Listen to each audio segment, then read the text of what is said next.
Hello, and welcome to session 2 of day 2 of the Fatherhood Summit. I'm here with my friend Michael, and Michael he's got an awesome ministry. He's happily married. He's got is it 4 kids? I'm sorry, say that again. You cut out there. Happily married, and you have 4 kids. Is Yes, 4 kids. So happily married, 4 kids. He's got an awesome ministry. And one of the great things and the things that I love about Michael is that while he's doing this ministry, and we'll give him a chance here towards the end to talk to you a little bit about his ministry, but he has a ministry where he wants to help keep your family and your children safe in this technology age. You know, there's so many different things going around the internet. There's so many things that can go wrong that your kids can stumble upon. And that's something that's very, very close and dear to Michael's heart, that he loves helping families, again, keep their children safe. And one of the ways that he does that is that Michael is, or at least used to be, it sounds like he switched a couple of things up on his ministry. But one of the things that he does is he travels around the United States in an RV with his wife and his 4 children, helping people to become aware of what their children are watching and viewing online, whether that's Netflix or some of the different apps that your children can download on their smart devices. So, Michael, what is the biggest struggle in fatherhood and marriage, and how have you and your wife overcome some of these obstacles? Well, for us, we got married pretty young. I was 22 and she was 20 when we got married. And so, we literally grew up together with before that, but then we also kind of matured together as adults after we got married. And that's, I think, it's been a double-edged sword, kind of, because we've really learned a lot about how to help each other become molded and shaped into the kind of husband or wife that we need to be. But also, you have to put up with a lot, mostly her putting up with me, a lot of the growing up and shaking off some of that immaturity and selfishness. For me and really my wife too, we've both really had, not struggled, but really had to better understand how to kill that selfishness that says, for me, I want to watch YouTube videos all day long, and but the kids need lunch and she's busy, or she wants to read books or do whatever she wants to do. But having to put that together better so that we can be who we're called to be for each other, not just focus on ourselves, and learning that the one who gives the most wins, so to speak. Not that there's ever a winner, but you try to outgive your spouse and be more, sacrifice more. And if you're both doing that, we've learned that it really helps. But it's not first nature. It doesn't come natural. You have to work at that. And learning that there's no such thing as fairy tales and all that stuff. It's work. It's working together. So. I love that quote. The person who gives the most. Yeah, go ahead and finish that for me. I said the one who gives the most wins. If there's a winner in marriage, you should just always be trying to outgive each other, because that's how you win in marriage. Absolutely love that. One of the things that you said, and I definitely want to hit on this, because I think it's a big problem when we take a look at men and fatherhood, not only in fatherhood, but also in marriage, is you say, kill the selfishness. Yeah. Talk to us a little bit about that. What do you mean by selfishness? And how have you taken steps to kill that selfishness so that you can win as far as giving? Well, there's things that as men, we have to understand, need to take a back burner, take a back seat to other things in our lives. And the first step to that is when you get married and realizing that you're not just making decisions for yourself. You're making decisions for you and your spouse as a family, or together, not necessarily. We don't really live in a world where the man makes the decisions anymore, which I think is probably better. But you're not, you need to have a conversation. You need to have these things, and you can't come in and be the ruler of your household And because it's not just about you. And then you have kids, and you've added, each one's another person that you have to add to the list of people who you're making decisions on behalf of. If I stay up till 3 a.m. playing Xbox, and this is my personal struggles, I'm just going to be honest. If I stay up till 3 a.m. playing Xbox, then, and I can't get up and help with the kids' breakfast and stuff in the morning, then I'm putting my decision to do something for me has put my wife out, has put my kids out, and has really just made life harder for me. So that selfishness that says I could do what I want, scripture says, all things might be permissible, but not all things are beneficial. And so it's like, it's not beneficial for me to act like I'm still a 19-year-old kid living with friends, doing whatever I want. But I know a lot of 30-something-year-old men who are married with kids who treat life that way. Like, it doesn't have, just because I'm married and have kids doesn't mean I have to change my life. Yeah, it does. You've got to kick out selfishness and start making different decisions. And even to the point of my career, every step of the way with launching Because Family, every conversation has been, hey, babe, this is an opportunity, or this is something that's happening. How does this affect us? What do we do together? And she's not like on my board members for Because Family. She's not on staff if I had a staff. She's none of that. She's my wife, but she's like an advisor to me and helping me make these decisions because it affects her. And there's been opportunities I've turned down because it would have put my wife and kids on the back burner instead of my job on the back burner. And I can't be out there teaching parents how to be the first influence in their lives if that job takes me out of that role in my own kids' lives. So completely agree. And that's something that as men, I think that we need to be reminded of sometimes daily. We need that reminder that we can be the first influence, and that our children are watching everything that we do, everything that we say, everything that we do absolutely matters in our children's lives. So absolutely. What are some of the results of you killing your selfishness? How has that benefited your marriage?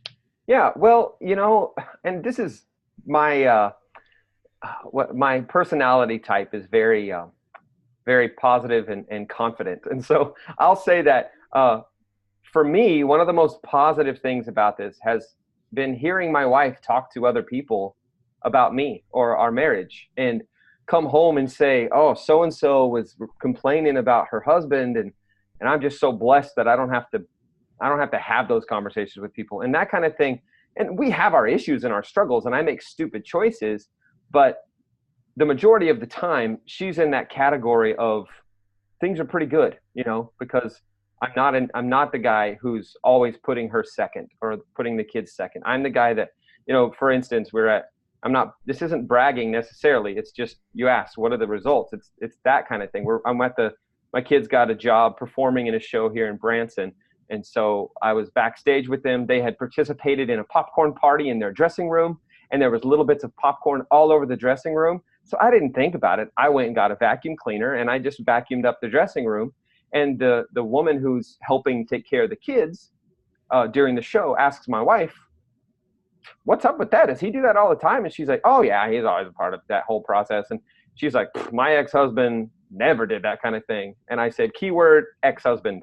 And, because, and I didn't think about it, and I'm not bragging about it, because it's just the kind of thing that you give, you throw out the selfishness that says, boy, somebody better vacuum that up. There's somebody whose job it is to do that. No, my kids ate popcorn like Cookie Monster eating a cookie. And so I need to do something to help clean that up. Right.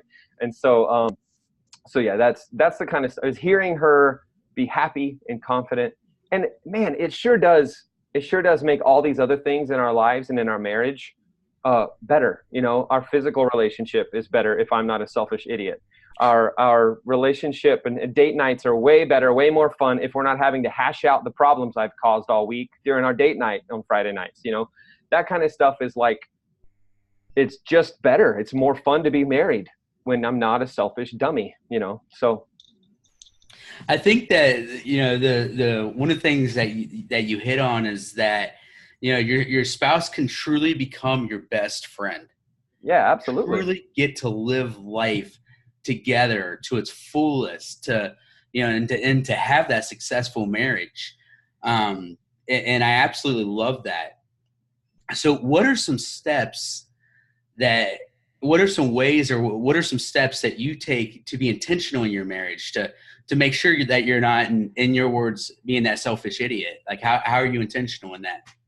Well, in some ways, it's very practical. You know, I have to literally set screen time limits for myself on screen time on my phone, and you know, I have 1 hour of social media a day, and then my phone goes, "Hey, stop it!" You know, so I'm not just sitting creeping all day. And even work stuff on social media, I either schedule it ahead of time or get it done early in the day before I creep, because I can get lost in memes all day long. And that rabbit hole, you know.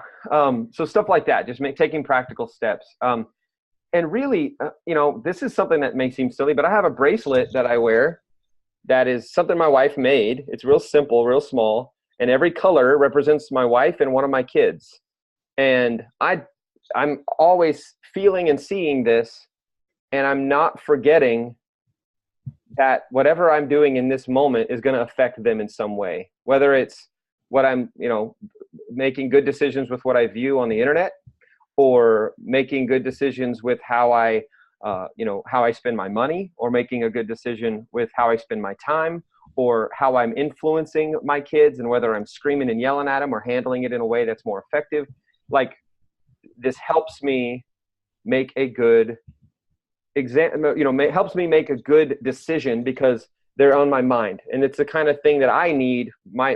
The way I am, the tactile, visual, you know, stimulation of this is, you know, it's, hey, this, and it reminds me to pray for my family, to pray for my kids, and to just say a couple words to God about, hey, you know, bless Olivia. She's had trouble this week with so-and-so. God, I just pray that you be with her right now, you know, or help me be the dad I'm supposed to be. Just simple things like that, that just bring my mind in the right place, and my heart in the right place as often as possible throughout the day, so that I'm making the right choices. And it's taken time. You know, I've been married 12 and a half years, and it's like they haven't all been good decisions every day for 12 and a half years. That's just not how that's been. But and being open and willing to listen to my wife when she has a complaint, when she has something to say, hey, this bothered me, this hurt me. I try really hard not to be defensive, to where I come back at her and say, oh, but I was, you know, I would rather just listen, take it in. And even if I don't get it, the answer is, you know what, I'm sorry that it made you feel that way. I'm going to do my best to handle that better next time something like that happens, you know. And just all those little steps and little things have been really helpful. So, yeah, that's a great little tidbit of advice, especially for us men, right? So we are constantly wanting to fix problems. We tend not to be the greatest listeners. Instead, we hear a problem, and if we hear that we're the problem, we instantly get defensive, and because we want to knock that problem out. And so one of the things that I love about what you just said is that you're very intentional. Sometimes you have to remind yourself, you have to be very intentional about listening to your wife and seeing what she says, seeing what her you know, what the struggle is there. right. And acknowledging it and saying, yeah, sweetheart, I hear what you're saying. And yeah, let's work on that. Let's work on it together. And when we do that, you know, the female mind is, you know, saying, oh, wow, like this is somebody who sees me and cherishes me for who I am. Yeah. And who wants to work together on that problem. Absolutely love that. So what are some steps that you said you've been married for 12 and a half years. What are some steps that you're currently taking to personally develop your own marriage? Well, date night is critical. We do date night every Friday night. And my mom hangs out with my kids. My kids love granny night. It's like the best thing. Their cousins come. They play games, do crafts, watch movies, eat whatever we don't usually let them eat, stuff like that. And so they love it. So we get to go and we spend usually like 4 hours together on Friday evenings. And sometimes it's simple as frozen pizza and Netflix. And sometimes we'll go to a restaurant and then go for a walk. Or, I mean, it can be whatever donations have been for our nonprofit that month, that decides what the date nights are going to be that month. But it's whatever works, but it's something that is critical. We also use accountability questions that we developed together that you can find on our website too, that I talk with her through these and ask things like, in what ways have I honored you this month or this week? And in what ways have I not honored you? What is there anything you're concerned about with the kids that we need to talk about? Any influences in their lives, even if it's me, that we need to. And there's been times when there has been stuff we spent 4 hours hashing stuff out, on these date nights. And then there's times when we just sit on the couch, say nothing, and just zombie on the TV because it's been a crazy, hectic week and we just need the time, just holding hands or something. But it just, the date night's really been important and helpful for us. That and using things to help ourselves, like communicate better, whether it's an app or messaging and that kind of thing. And we use Marco Polo to always be able to just like video chat each other, every little thing, and over communicate. That's our rule. We over, and when we don't over communicate, it's super, super obvious in our marriage. That something happened this week. That was my fault because I under communicated, and she caught something by surprise, or something caught her by surprise. And she's not the type to be okay with that. And so, we had to struggle through that conversation where I had to do what I said earlier and go, I'm going to handle that differently next time. I apologize. I'm under communicated. And so trying to over communicate is always something we do with our marriage and with our kids. Our kids understand a lot about what we do and why we do it, because I think the why is critical. So those are some simple steps that we do, small ones, but yeah, it's every single day, trying to do that.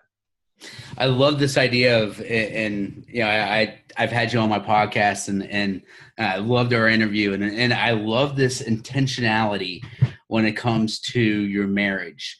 It's not something that you allow that just float through a river and hope that it continues to float. It's something that you and your wife, and I haven't had the pleasure of meeting your wife, but something you and your wife have been very direct about. It's something you guys have put on the top of your priority list, only under God himself and your relationship with God. And I love that. I love and seeing and talking to you about how that trickles down to your children and how they understand their own value because of how you and your wife parent is completely amazing. So looking at your children, how are you intentional about parenting? How are you intentional about being a great dad? Well, something that's been very important for us is understanding our kids' differences and their personalities and who they are as a person. Each kid is an individual human being, they're not just this, this herd of little humans that we have to manage their life. We homeschool them. I work from home. My wife teaches dance at the dance studio that they take dance at for 3 to 4 hours a day on most days. So we're always together. We're always with each other. They're out here right now with orders to leave me alone for an hour so I can have a conversation with you guys. And we'll see if the Xbox keeps them busy for the time or not. But yeah, we treat them like individuals and say, hey, what is Olivia, how does she need to handle this situation based on her personality? And sometimes we have to team up, and sometimes we have to separate and say, babe, you have to handle her because I can't handle that the way she's handling this right now, because her type of personality and my type of personality clash, and it's not going to work. And so my wife will handle it because she gets it. That's my 7-year-old daughter. My 9-year-old daughter, she's more like me. So I can have compassion and empathy for where she's coming from more easily. And so I'm more often the one that goes and sits in there and talks with her when she's having her little temper tantrums or whatever. So being a team like that and understanding that sometimes one of us has to hit the sideline while the other one goes in the game. And sometimes we both need to address it. And a lot of the time we all need to sit together as a family and have a discussion and treat each kid like somebody of value, who they have their individual personalities, their individual ways they're going to handle things, and ways that they're going to take our responses. So there's that. The other thing, and saying responses just made me think, reminded me that we try as hard as we can, not always with complete success, but we try as hard as we can to never react to things that happen with our kids. We try to plan ahead and have a plan. So my kid gets, and this is my soapbox, but my kid got my old phone because I got a new one. My 11-year-old son got my older iPhone, and my wife and I sat down, we made a plan. We walked through the time he's allowed to have. We walked through all this stuff before he gets it so that there's no surprises. And we talked with him, and he knows that is not his phone. That phone is the family's, or mine, or mom's and dad's. And he's got the privilege of using it when we allow it. And anything else that beyond that is it's gravy, like it's extra. And so you don't complain, because we can take it away just as easily. And so those conversations are had ahead of time.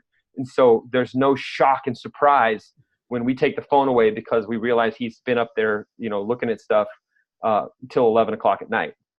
He can't do that because I have software things to keep him from doing that. But if something like that were to happen, and we caught him in it, we had to have a conversation, he would know what the consequences are without us even telling him, because we've discussed it ahead of time. We don't have to react to that. So understanding who they are, treating them as individuals with their own personalities, and managing it in that way, being a team to where we can approach those things in the way that is best for them based on who we are as people, my wife or myself, and then being intentional by not reacting, but having a plan ahead of time for things. Kind of our main goals. And again, I wish I could say that 100% of the time we get those right, but who does? I don't think anybody does. So. Yeah, absolutely right. I think, sitting down and having a plan, and I'm assuming that plan is something that you guys discuss on your Friday evening date nights. Yeah, absolutely. That you guys are in constant communication about, hey, we're going to give our son a phone. What should that look like? What's he allowed to do? What are his boundaries? And that is a great little tidbit. Date nights being essential for parents. Yes, yeah, it is. And being willing to have the conversation whenever it comes up.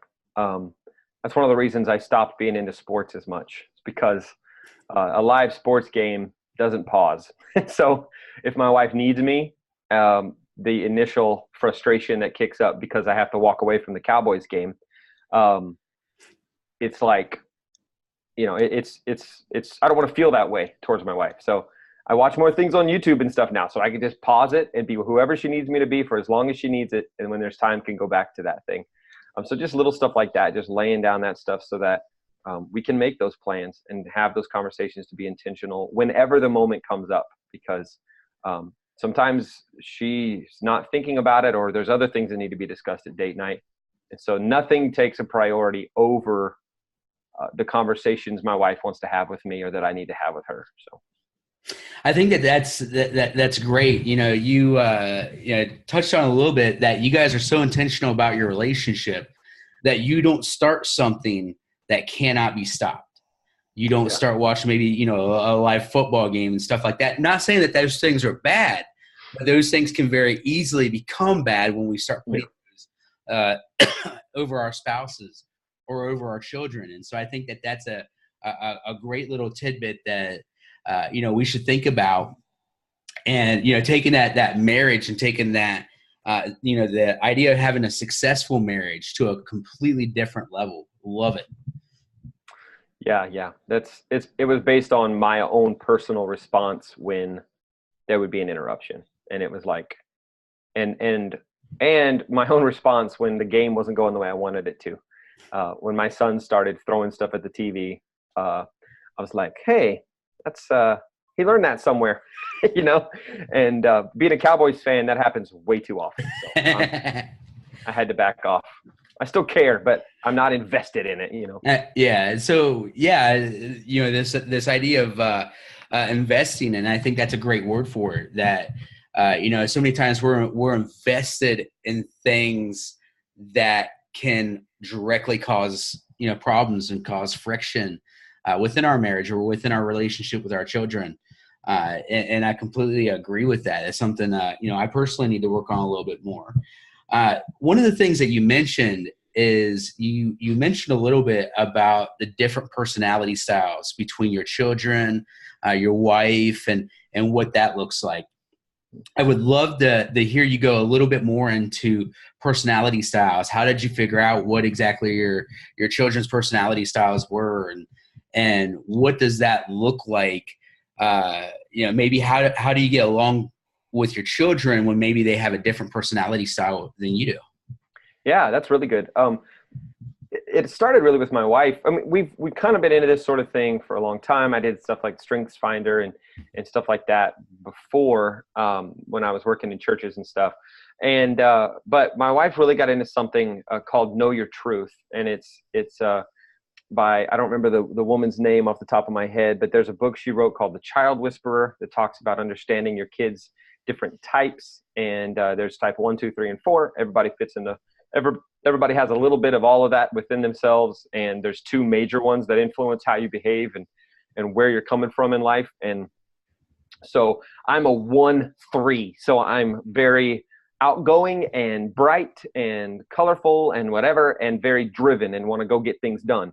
My wife is a 4-2, which is the exact opposite of me. So she's very analytical and focused on the details, very emotional, which a 1-3 is got 0 emotional responses to things. We joke all the time about, I wonder what it's like to have feelings. I don't understand what that's like. But so that's us. But so our kids are not a nice spread of all of that. And so I was talking about my 9-year-old daughter. She's so much like me. But she's a 1-2. So her personality is more emotional, but the main one is that one that wants everything to be good and happy and bright and excited and can move from one thing to the next. And so I can go in there knowing that she's like me, and I can just change her mind from being sad to happy because I know that her emotions will shift like that. My daughter's more like my wife. So she can go in there, my other daughter, so she can go in there and have a conversation with Brenna and be like, let me explain to you why this is the way it is. Let me explain to you the details on what happened and why you got in trouble. Are we okay now? Yeah, we're okay. And move on in life. My 3-year-old, or he's 4 now, my 4-year-old is a little fireball. And he's he leads with that thing that's my secondary, which is to go get him. So when he wants a drink of water, if you don't have it for him in 10 seconds, you have completely failed him, right? And so we have to learn, we have to honor who he is in a way that can say, hey, I understand that when you want something, you want my attention immediately, and I need to value that and honor that. But I got to teach you patience as well. You're not able to lose your marbles every time somebody doesn't do what you want as soon as you want it. And so unpacking who our kids are and who we are as people has taught us how do we need to really mold and shape our kids based on who God's created them to be, rather than break their will because I don't like that. It makes me uncomfortable, because that's my first nature with how my youngest is, because he's so go, go, go, go. And I'm so like happy, fun, let's get things done, but do it in a way that's exciting, that I'm like, dude, just chill, bro. It's going to be okay. Right. But he's like, no, let's get him. And so we clash. And so a lot of times my wife has to handle that because she's the one that's understands the emotions that he gets into and has. So it's understanding, it's understanding what matchup works best against or for really on behalf of each kid, and not just how they're behaving, but the core root of why they're behaving that way. And because a lot of times it's not a character issue that our kids are dealing with. It's a maturity and a learning issue. They need to be taught, how to handle this better, how to have more self-control, how to have more compassion, more empathy, because they're not a bad person. They're just reacting in the natural way that God created them to react. But you have to mold that into something that is going to benefit society in some way someday in the future. So I think that's a great point. Our children are, especially at a young age, they're unless they're taught not to completely react to any given situation, that's exactly what they're doing. That right. can be anything from, being told no to candy, because children don't like to be told no. They also love their candy. As we grow up and you hit on it a little bit ago that like one of the things that you and your wife try to make sure you don't do is you don't have to react to certain situations. And so as we're training and teaching our children how to think, not what to think, but how to think, we can teach them that reacting to any given situation isn't exactly the best way to handle things. Yeah, that's something we consider emotional intelligence or emotional maturity. And I saw a comment that somebody said most adults have the same problem, and that is absolutely true. There are so many emotionally immature adults out there, and they're having families. And so it's like, if you can learn, and to us, it was so good for us to learn about who we are. And I'm the type of person, sometimes to a fault, that if we're going to sit and talk about me, that's my favorite thing to do. So let's do that. My wife's the opposite of that, but it was so helpful. We sat down once with a counselor and went over these differences, and how they can really, like a I don't even know, like a puzzle. They can just complete the picture of our marriage piece by piece, because I don't have the piece that fits here because I'm just different than that, but she does. And so if we understand that and work at it and have an emotional maturity and an emotional intelligence to take that step, then we can make that work and be good at it. And I think anyone can do that. You just have to have the desire and the willingness to learn, to become more intelligent and grow in those things. You just have to step into it in whatever way. There's so many ways to learn about your personalities. They all say the same thing. They just use different terminology to say it. Semantics, Definitely. So how important, you've talked, a lot in the last couple of minutes about how to deal with different personalities. How important is it to understand your children's personality, not only your children's personality, but also your wife's personality? Oh, yeah. It's very important for the children. And I kind of hit on that before, how it helps us decide when they throw a temper tantrum and we send them to their room, we take 5 minutes to discuss who needs to handle it, right? Because based on our personalities versus theirs. But then whenever with my wife, it's really been helpful for me to understand why she says or does some of the things she does. Because there was a day in our marriage where I just throw my hands up like, I don't understand. And and you do the whole joke, women, right? Who gets them? But in reality, it's based on that personality type that she has. And there is a way that can, like I said earlier, there's a way that can bolster our relationship if we allow it to and learn enough about it, or it can be conflict. Because I'm the fun guy that wants to go have all the fun, and she's so serious all the time, and we joke about it all the time. And last night we were talking about this, and she was talking about how she really has to like drum up the fun person inside of her to make it work. And she can do it, but she has to like find it deep within herself. And I have to dig really deep to be serious about anything. Like I can't sit and have a serious conversation because the first thing that enters my mind is the joke. And so we, it's brutal. I have a hard time in church if they're too serious. But yeah, it's like, but learning that doesn't have to be conflict. It can be strategy, and I'm kind of a nerd, so I like that it's strategy, and I can look at our marriage in a strategic, tactical way, and say, okay, my wife's upset about this, the way this was handled at the dance studio at work, because I would just let it blow over and not care. But she's not that way. And so she feels like this was a direct attack on her authority or a direct attack on whatever. And so I need to manage that with her and have a conversation with her with an understanding of why she's feeling this way, instead of just being like, and sometimes I fail and do this, but instead of just being like, just get over it. It's not a big deal. Who cares what they think? That's the way I handle it, but that's not the way she's going to handle it. And understanding her personality, if I'm thinking straight in the moment, allows me to handle that based on knowing who she is and be actually helpful and not just a pain in the butt whenever she's trying to talk to me about things she's going through. Definitely. And I completely agree with that. That's something that, I think we all need to understand is this idea of personality and where the other person's coming from. Once we understand that, then we can get on that same page. We can flourish as a married couple. Right. And we can flourish as parents when we understand how, and you mentioned this earlier, each one of our children were created differently. Yeah.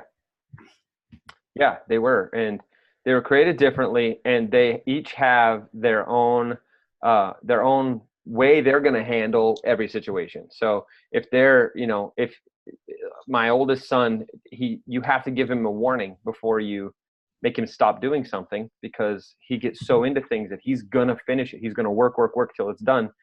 And if he's working on a Lego set, or he's building something in Minecraft, which he just started getting into, then and I say, dude, time to be done, then it's not going to work. There's going to be a problem. But if I go in and say, hey, buddy, in about 5 minutes, we're going to wrap it up. I need you to start finding the end to whatever you're working on. Then he can handle that better. Stuff like my youngest son wants to build stuff and play. And when it's time to take a nap or go to bed, he doesn't want to put it away. He wants it available when he gets up the next day. And I've recently just become okay with that, instead of, because I want everything to be like reset for the next day. But to him, he wants to leave it set up so that when he wakes up, he can just go right to it. And so understanding that's just who he is, that's how he is. He doesn't want to wake up and have to start over. He wants to jump right back into where he left off, and he'll do that. And if he does that, I get to stay in bed a little longer in the mornings because he's busy. And so it actually benefits me to do it the way that fits his personality. So yeah, I think we have to, I think if we understand that, it can be very helpful that they each have the way they're going to handle every situation, and they each have a way that they're going to respond to your parenting of them. And so it even goes to happy things like birthdays and parties and things. How do you handle, one of my kids, if you had somebody sing happy birthday to them in a restaurant, she would just melt into the floor, embarrassed. It would be the worst birthday ever. And my other kid would stand on the table and dance around. So it just depends on who they are, Yeah, definitely. So, understanding each other's personality, and we'll have an entire day during this summit where we're talking about nothing but personality styles. Because, personality styles is such an essential part of, being a great dad. Not only being a great dad, even better, but being a great husband.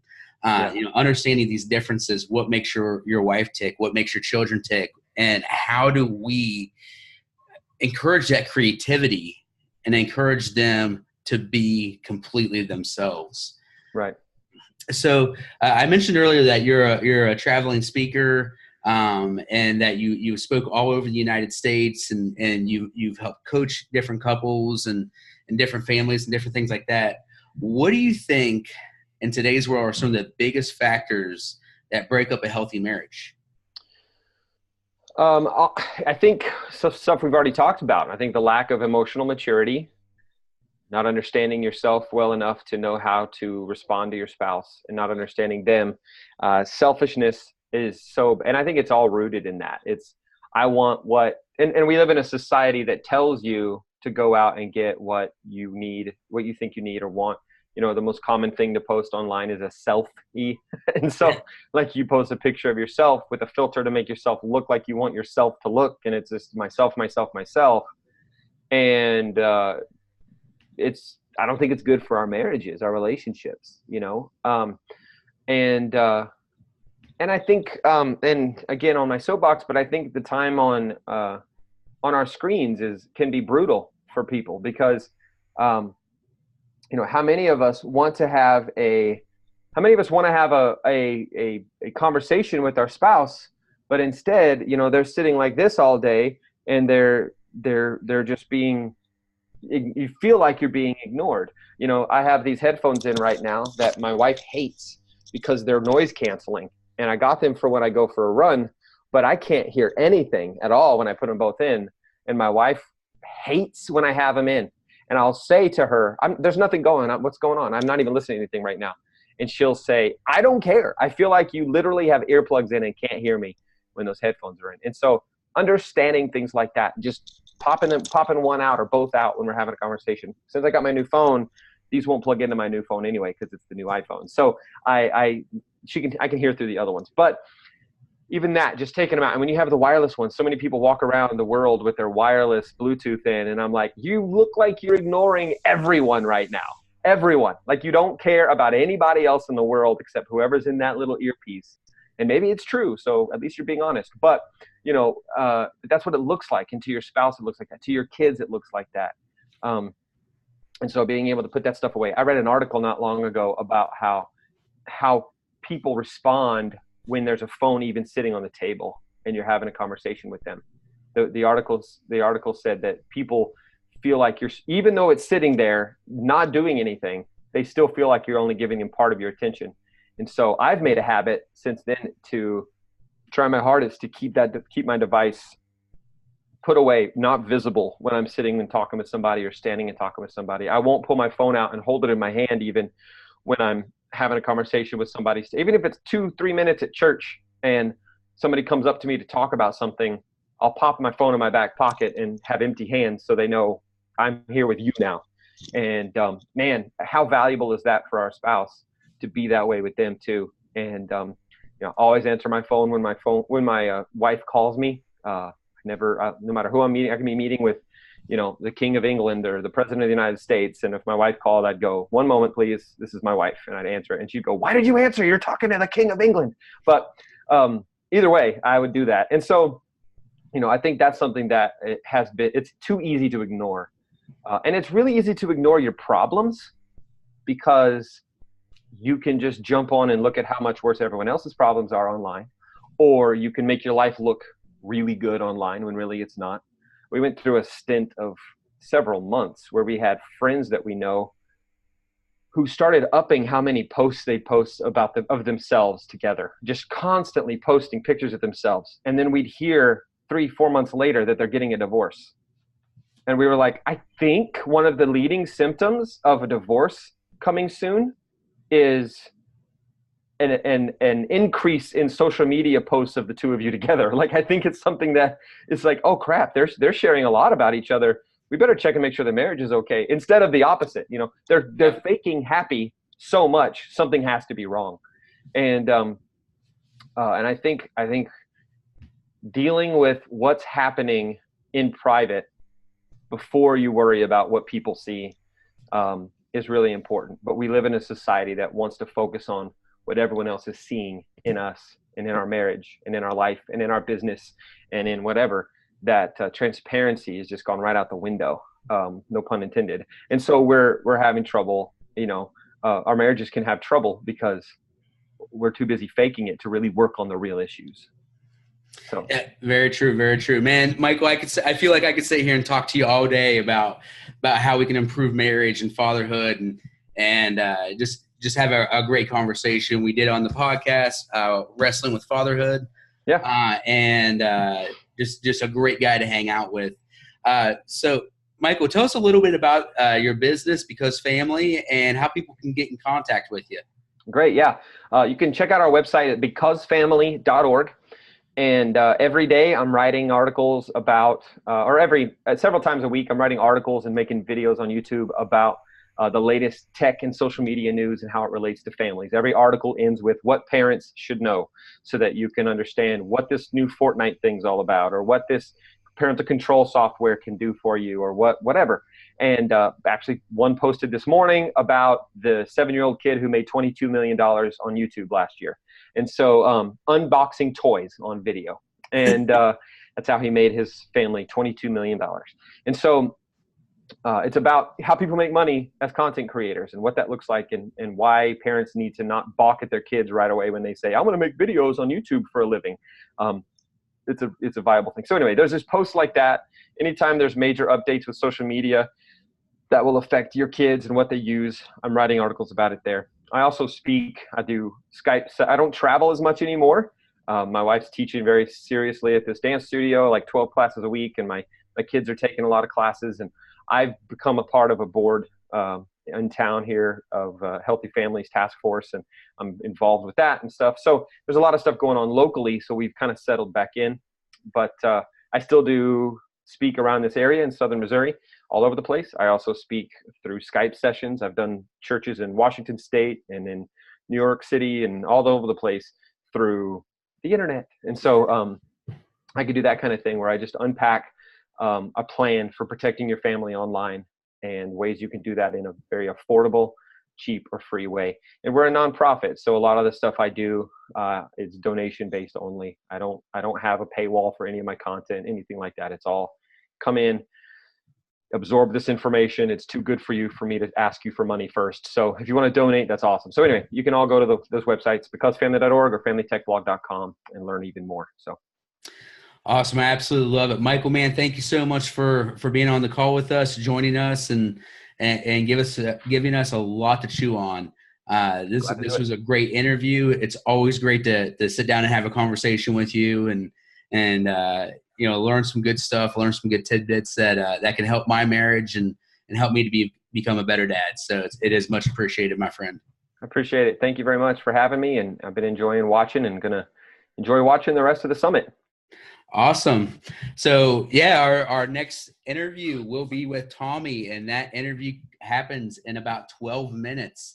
And he's going to talk to us a lot about marriage. Once again, today is the marriage day, and he's going to talk to us a lot about how to set up that specific time to have date nights with each one of your kids and with both of your kids. That way your wife can have a little bit of a break. So stay tuned for that. Thank you guys for tuning in. I look forward to chatting with all of you guys later. And you guys have a great day.